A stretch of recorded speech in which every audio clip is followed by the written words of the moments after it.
अब मौका आ चुका है कि हम अपने आप को प्रूव करें और जो हमारे पास एक कंपार्टमेंट का टैग लगा है ना मेरे भाई, इसको जल्दी से जल्दी और बहुत ही बेहतरीन तरीके से रिमूव करें।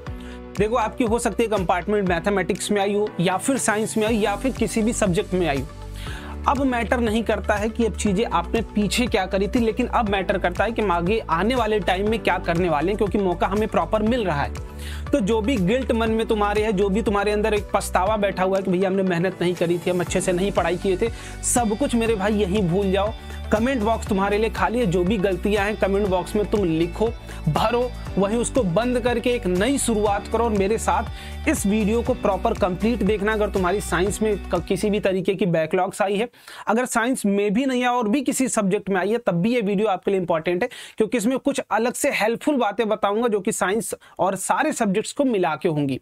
देखिए, सबसे पहले ये समझते हैं कि जो कंपार्टमेंट आई उसके बहुत सारे रीजन हो सकते हैं कि हमारे भैया जो कंपार्ट आई उसकी क्या रीजन है। पहले तो आप एक्सपेक्टेड अपना जो स्कोर एक्सपेक्टेड क्या, जितना स्कोर आपका कंपार्टमेंट में है पहले उसको बताइए, फिर मैं आपको बताता हूं गलतियां क्या क्या हुई है। लेट सपोज भैया मेरी कंपार्ट आई है, किस सब्जेक्ट में आई है, किसी भी रैंडम सब्जेक्ट में आई। थोड़ा सा हम लोग स्टार्ट करते हैं। लेट सपोज मेरा कोई सा भी एक सब्जेक्ट है, भैया मैं इस सब्जेक्ट में मेरी कंपार्टमेंट आ गई है। ठीक है, चल भाई आ तो गई है तुम्हारी कंपार्टमेंट। हो सकता है इसके लिए हमारे पास एक प्रैक्टिकल अप्रोच रहा होगा, एक थ्योरी वाला पार्ट था। प्रैक्टिकल में हो सकता है कि मैं पास हूं, मैं ये मान के चल रहा हूं कि आप प्रैक्टिकल में क्या है, पास है।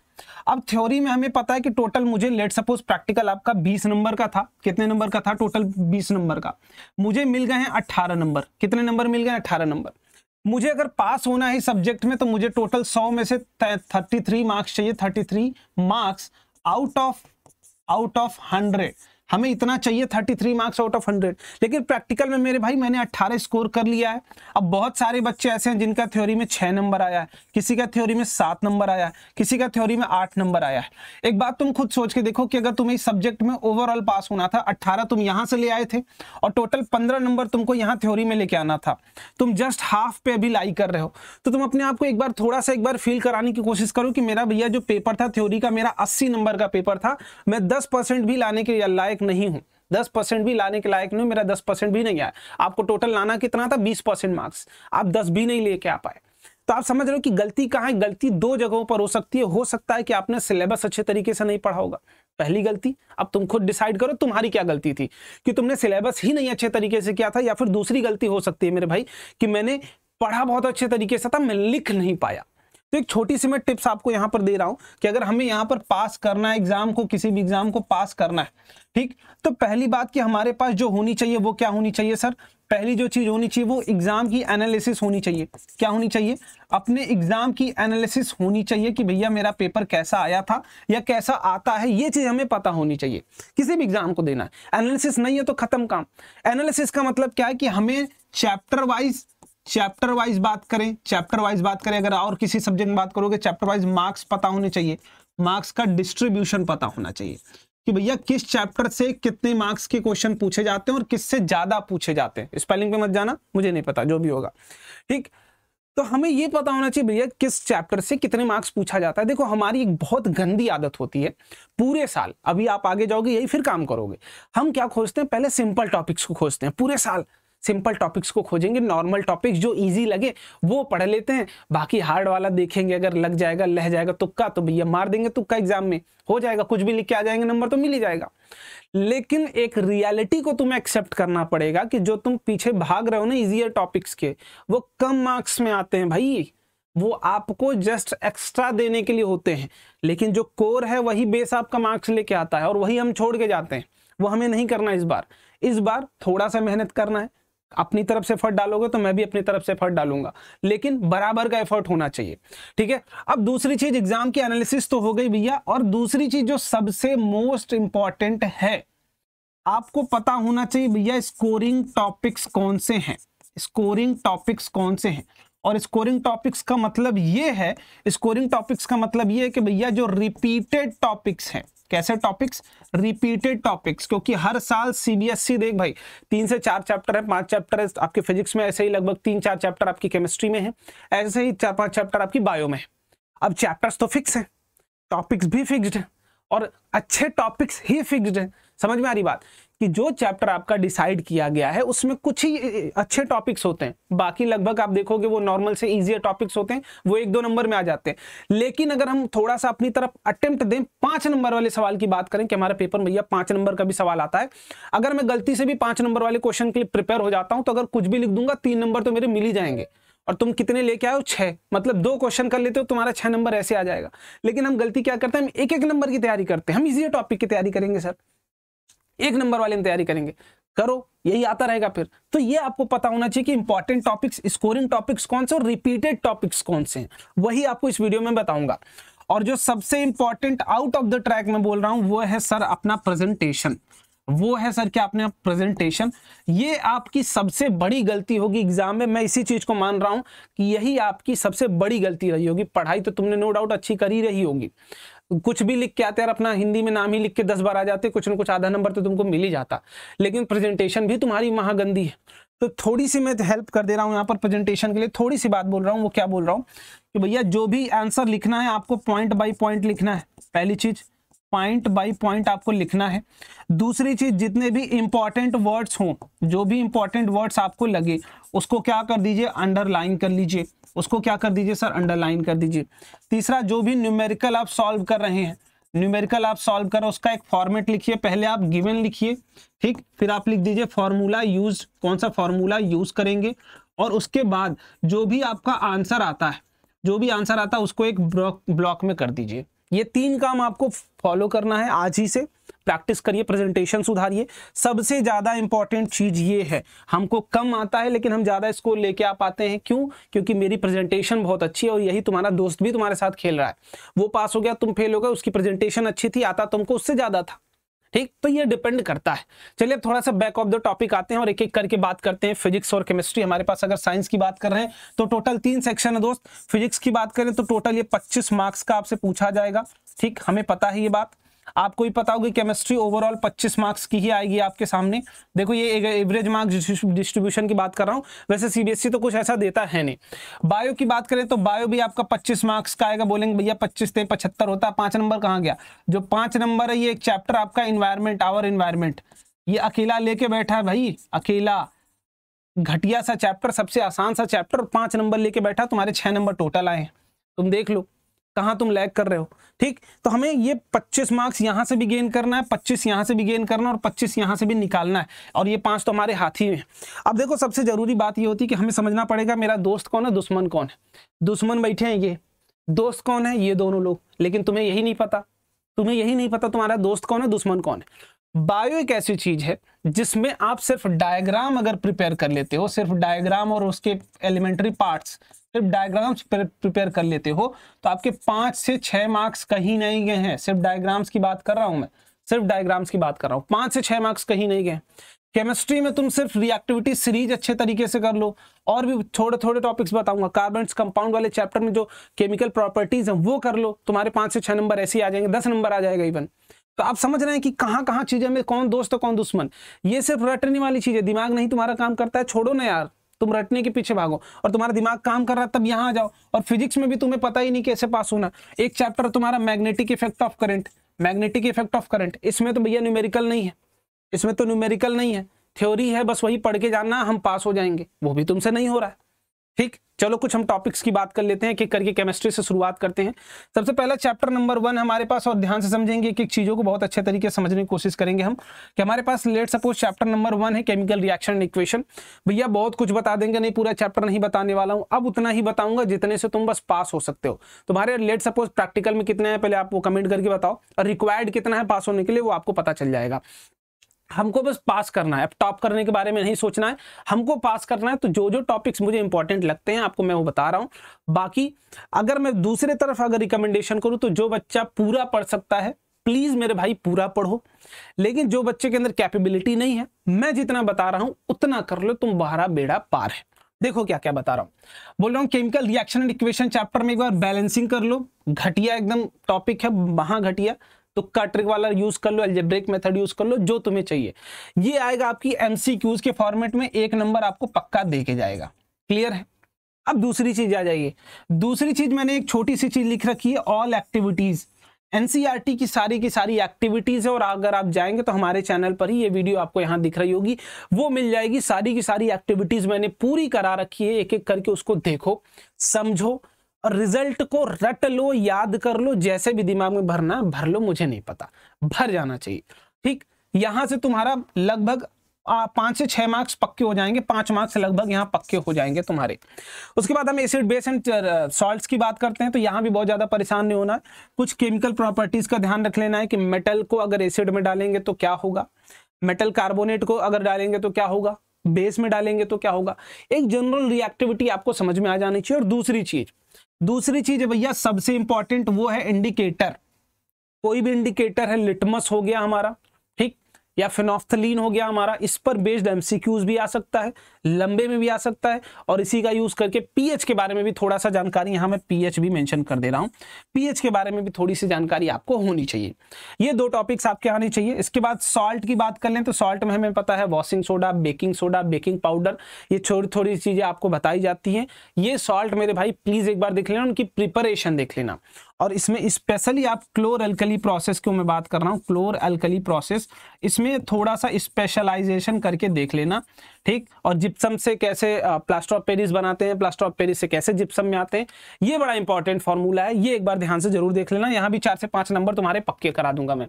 उसके बाद मेटल से नॉन मेटल की बात करें तो भैया एक भगवान चीज है रिएक्टिविटी सीरीज, ये यही नहीं काम आएगी, अभी जब कुछ देर पहले एसिड बेस एंड सॉल्ट की बात कर रहे थे वहां भी काम आएगी, उस चैप्टर में भी मेटल को जब एसिड में डालेंगे वहां भी काम आएगी। तो रिएक्टिविटी सीरीज तो आपको एनी हाउ करना ही करना, ये इंपॉर्टेंट बात है।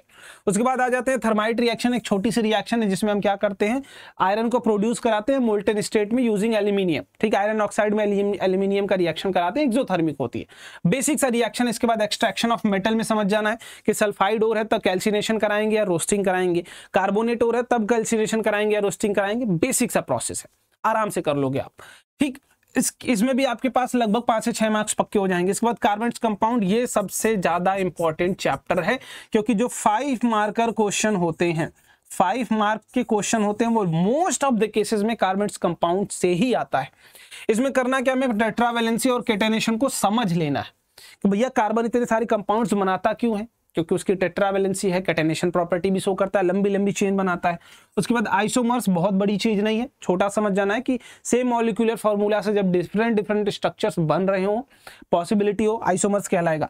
फंक्शनल ग्रुप के बारे में समझ जाना कि अल्कोहल है, कीटोन है, एल्डिहाइड है, कार्बोक्सिलिक एसिड है या क्या है, छोटा सा टॉपिक। इसके बाद लास्ट में आता है हार्डनेस ऑफ वाटर, इस पर बहुत बार सवाल पूछा गया है, और ये कहां पढ़ोगे, सोप एंड डिटर्जेंट वाले चैप्टर में, जब सोप और डिटर्जेंट की डेफिनेशन आप डिफाइन कर रहोगे उस केस में। यहाँ केमिकल प्रॉपर्टीज की मैं बात कर रहा हूँ, हाइड्रोजनेशन रिएक्शन, ऑक्सीडेशन रिएक्शन, ये सारी आपकी क्लियर होनी चाहिए। वेजिटेबल ऑयल का, वेजिटेबल वनस्पति घी का कनेक्शन आप प्रॉपर देख लेना।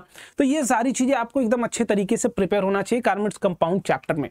अब आ जाते हैं थोड़ा सा फिजिक्स में। फिजिक्स की बात करें तो भैया आपके रे डायग्राम तो राम बाढ़ क्लियर होना चाहिए। दूसरा, रिफ्रैक्शन में कुछ मत करो, ग्लास स्लैब का रिफ्रैक्शन देख लो, इसका फिगर देख लेना, इसका फिगर प्रॉपर अच्छे तरीके से आपको माइंड में क्लियर होना चाहिए। और अगर मैं थोड़ा सा बात बोलूं तो एक चीज और बोल सकता हूं कि यहां पर मेंशन कर लीजिएगा, रिफ्रैक्टिव इंडेक्स बहुत ही प्यारा टॉपिक है, समझ में जल्दी आता है नहीं, लेकिन समझ में आ गया तो मार्क्स दे के जाएगा। इसके बाद न्यूमेरिकल्स की बात कर रहा हूं, तो न्यूमेरिकल्स में आप दिमाग लगाना चाहते हैं तो लगा सकते हैं, करना कुछ नहीं, मिरर फार्मूला और मैग्निफिकेशन का दोनों का इंटर रिलेशन, लेंस फार्मूला और उसके मैग्निफिकेशन का इंटर रिलेशन, इन दोनों के एप्लीकेशन पे 5-5 सवाल सॉल्व कर लोगे, हो जाएगा, मैं सवाल करा दूंगा इस पे, ठीक। इसके बाद human I and it's defect की बात करें, ह्यूमन आइड में उसके डिफेक्ट की बात कर लीजिएगा, डिफेक्ट एंड दियर करेक्शन की बात कर लीजिएगा। और ये करेक्शन के ऊपर इसके जो डायग्राम्स हैं, 5 मिनट का काम है बस डायग्राम रटना, समझना, डायग्राम अगर याद कर लोगे, समझ लोगे, काम खत्म हो जाएगा। इसके बाद डिस्पर्सन की बात कर लीजिएगा और रेनबो की बात कर लीजिएगा, कैसे ये फॉर्मेशन होता है। इलेक्ट्रिसिटी में बात करें तो रेजिस्टेंस ऑफ कंडक्टर एक बहुत इंपॉर्टेंट टॉपिक हो जाता है। उसके बाद Ohm's law and its application, Ohm's law तो समझना V = IR, लेकिन application part is more important. और ये कैसे समझेंगे आप, 1-2 रजिस्टर उठाइएगा, सर्किट, उसको सॉल्व कर लीजिए, बात खत्म, R इक्विवेलेंस निकालोगे, काम खत्म।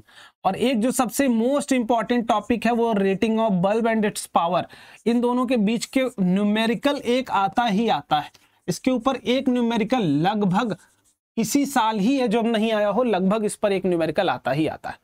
मैग्नेटिक इफेक्ट ऑफ करंट की बात करें, सबसे पहले मैं बोलूंगा मैग्नेटिक फील्ड लाइंस, ये आप एकदम इसको क्या करिए भैया, भगवान मान लीजिए, सर्कुलर क्वाइल हो, स्ट्रेट वायर हो, कुछ भी हो, भगवान मान लीजिए।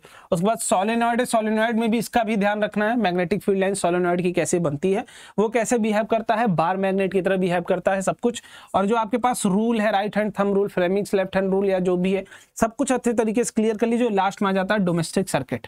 इसमें आप earth wire, live wire, neutral wire, ठीक, फ्यूज, इसमें सबसे इंपॉर्टेंट टॉपिक आ जाता है अपना फ्यूज, कि फ्यूज का मटेरियल क्या होगा, कि हाई मेल्टिंग पॉइंट होना चाहिए, लो मेल्टिंग पॉइंट होना चाहिए, क्या होना चाहिए, हाई रेजिस्टेंस होना चाहिए, क्या होना चाहिए, वो अच्छे से देख लीजिएगा। बायो की बात करें तो बायो में बहुत लंबा टॉपिक नहीं खींचूंगा, मैं बोलूं तो वैसे मैं बोलूं तो कंप्लीट बायो कर लो, लेकिन सबसे पहले बायो के जितने भी डायग्राम्स है मेरे भाई, वो डायग्राम्स आपके सारे क्लियर होने चाहिए। वो या तो ह्यूमन हार्ट हो, एलिमेंट्री कैनाल हो, पूरी की पूरी अच्छे तरीके से बायो प्रॉपर क्लियर होने चाहिए। उसके बाद अगर कुछ टॉपिक्स की बात करें तो ह्यूमन डाइजेस्टिव सिस्टम एकदम अच्छे तरीके से एक बार देख लो, तुम्हें तो मजा भी आएगा यार, तुम्हारी ही बॉडी की बात हो रही है। इसके बाद तीसरी चीज ट्रांसपोर्टेशन इन ह्यूमन, ये बहुत अच्छे तरीके से क्लियर होने चाहिए। उसमें भी इंपॉर्टेंट टॉपिक है आपकी डबल सर्कुलेशन, हार्ट का पूरा पर चैम्बर्स देख लो, ऑरिकल कहाँ है, वेंट्रिकल कहाँ है, उनका काम कहाँ है, कहाँ प्योर ब्लड आता है, कहाँ इम्प्योर ब्लड जाता है, ठीक, प्रॉपर एकदम अच्छे तरीके से। आर्टरीज कहाँ प्योर ब्लड कंटेन करती हैं, वो सब कुछ अच्छे तरीके से देख लो। इसके बाद आता है हार्ट का डायग्राम, चारों चैम्बर दिखा लीजिए, इनटेक आउटटेक सब कुछ, ठीक। उसके बाद आ जाता है एक्सक्रीटरी सिस्टम, जिसमें नेफ्रॉन एक इंपॉर्टेंट टॉपिक है, कभी कभी इसके बारे में डिटेलिंग आती है या फिर उसके डायग्राम के बारे में आपकी प्रॉपर डिटेलिंग आपसे पूछ ली जाती है, तो मैं इन शॉर्ट बता रहा हूं आपको। इसके बाद एक बहुत ज्यादा इंपॉर्टेंट टॉपिक है budding in plants and food web, food की चेन की वेव जो है वो, और प्लांट हार्मोन जिसमें हम ट्रॉपिक रीजन बनाते हैं, ट्रायंगुलर शेप में आप देखेंगे वो बनाते हैं, उसका भी बहुत ज्यादा इंपॉर्टेंट रोल प्ले करता है। और लास्ट में आ जाता है आपका 5 मार्क्स का पूरा एक चैप्टर आवर इन्वायरमेंट। देखो बायो मैंने कम टॉपिक्स बताए, लेकिन मैं बायो में ही रिकमेंड करूंगा कि प्रॉपर पूरी बायो पढ़ लो, उसको स्किप मत करना, ठीक। न्यूट्रिशन अच्छे तरीके से पढ़ लीजिए, कोई स्किप करने की जरूरत नहीं है बायो को, लेकिन ये जो इंपॉर्टेंट है ये आपको करना, उसके बाद कुछ भी करते रहो, ठीक। और उसके बाद एक टॉपिक है दैट इज आवर एनवायरनमेंट, इसमें किसी भी तरीके की कंजूसी आप नहीं कर सकते हैं, सब कुछ प्रॉपर पूरा अच्छे तरीके से करना पड़ेगा। लेकिन क्या इतने से काम हो जाएगा? नहीं दोस्त, इतना आपको कर लेना है। और ये सब कुछ कैसे करना उसको मैं सबसे पहले बता दे रहा हूँ। ये सब कुछ आपको वन शॉट वीडियो कोई उठा लीजिए, आप हमारे चैनल पर ही जा सकते हैं, कोई भी एक वन शॉट वीडियो उठाइए, कोई भी एक वन शॉट वीडियो उठाइए, और उसके साथ साथ एक अपनी जो एनसीईआरटी है उस एनसीईआरटी को एकदम अच्छे तरीके से कर लीजिए, ठीक। पहला काम वन शॉट वीडियो हमने उठाया, दूसरा काम हमने एनसीईआरटी को लगाया। जब ये दोनों मेरे हो गए हैं, उसके बाद हम क्या करेंगे, उसके बाद हम लगा लेंगे सर पीवाईक्यूज, ठीक। पीवाईक्यूज एनसीईआरटी में एक्सरसाइज की भी बात कर रहा हूं मैं, सिर्फ एनसीईआरटी पढ़ने की बात नहीं कर रहा हूं, एक्सरसाइज और इसके साथ साथ उसकी थ्योरी भी आपको अच्छे तरीके से कर लेना है। थ्योरी, ये एक्सरसाइज मतलब इन टेक्स्ट क्वेश्चन भी इंक्लूडेड है उसमें। उसके बाद हम पीवाईक्यूज कर लेंगे, पीवाईक्यूज करने के बाद 1-2 सैंपल पेपर लगा लेंगे। अपने सैंपल पेपर जरूर खरीद रखा होगा, भैया बोर्ड का पेपर दिया है तो हमने तो खरीद के रखा ही होगा, तो सैंपल पेपर लगा लेंगे, ठीक। सैंपल पेपर लगा लेंगे। ये 2 काम हमको करना है। पहला, वन शॉट वीडियो देखेंगे। क्यों वन शॉट वीडियो देखना इंपॉर्टेंट है? क्योंकि वन शॉट वीडियो से ये क्लियर हो जाएगी आपकी, ये क्लियर हो जाएगी, ठीक, ये क्लियर हो जाएगी। तो वन शॉट वीडियो उठाइए, एनसीईआरटी को पढ़िए, उसकी एक्सरसाइज लगाइए, उसके बाद पीवाईक्यूज सॉल्व कर लो प्रॉपर, और पीवाईक्यूज के साथ साथ सैंपल पेपर लगा लो 2 या 3, बहुत है बस। इसके बाद अब आप प्रिपेयर हो गए हैं। और सबसे जरूरी बात है, जब ये काम आप इतना कर रहे हो, इसमें कुछ न कुछ आपके डाउट्स होंगे या फिर जो चीजें भूल जाएंगे आप, जो चीज आप भूल रहे हैं इसका ध्यान रखिएगा। भूल रहे हैं, इन्हीं को एनी हाउ इंपॉर्टेंस देनी है आपको, इन्हीं को क्या देना है, इंपॉर्टेंस देना है। यही एग्जाम के टॉपिक है, इतना दिमाग में रख लेना। जो तुम भूलोगे, जिसको तुम इग्नोर करोगे, वही एग्जाम में तुमको हाय हेलो करता हुआ मिलेगा। इतना अपने आप में एकदम पहले दिमाग में बैठा लो, ठीक है। आई होप आपको प्रॉपर समझ में आया होगा कौन कौन से टॉपिक हमें पढ़ने हैं। ये सारे टॉपिक्स एक बार देख लो फिर से, सारे के सारे इंपॉर्टेंट टॉपिक है। करना है तो पूरा चैप्टर कर लो, लेकिन अगर मुझसे नहीं हो पा रहा पूरा चैप्टर तो पास इतने टॉपिक्स से हो जाओगे तुम, ठीक। क्लियर है क्या? इतनी बात एकदम क्लियर। लाइट वाले चैप्टर में मैंने बता दिया, रे डायग्राम हो गए हमारे, रे डायग्राम्स प्रॉपर क्लियर होने चाहिए, ठीक है। तो इतनी बात हम करते हैं और अच्छे तरीके से हम पूरा का पूरा मार्क्स फोड़ेंगे, एग्जाम के पेपर को फोड़ेंगे। बहुत सारी मदद आपकी इस चैनल पर मैं करने वाला हूं। बी अटेंटिव एंड सब्सक्राइब करके रखना। और जो तुम्हें हेल्प चाहिए हमारी तरफ से, मेरी तरफ से, जो भी तुम्हें हेल्प चाहिए सब कुछ कमेंट बॉक्स में बताओ। हर एक चीज को बहुत सीरियसली लूंगा मैं, और हर एक चीज के ऊपर बहुत मेहनत से काम करूंगा, और आपको प्रॉपर कंटेंट में प्रोवाइड करूंगा। और अगर आपको वीडियोज अच्छी लगती हो, मदद अच्छी मिलती हो, तो अपने जूनियर्स तक जरूर एक बार शेयर कर दिया करो, क्योंकि तुम्हारे एक शेयर से दोनों का भला होगा। ठीक है, हमें भी अच्छा लगेगा, तुम्हें भी अच्छा लगेगा। हम मेहनत कर रहे हैं तो तुम, हो सकता है ये हमारी दुआ लग जाए, तुम आगे ही चले जाओ। ठीक है, बहुत अच्छा स्कोर करके आओ। वैसे ना भी करोगे तो भी विश ऑल द बेस्ट। बहुत अच्छे तरीके से पेपर देना है, उससे पहले बहुत अच्छे से तैयारी करनी है। ठीक है, तो जम के पढ़ाई करो। मिलते हैं अगले वीडियो में। बाय बाय, जय हिंद।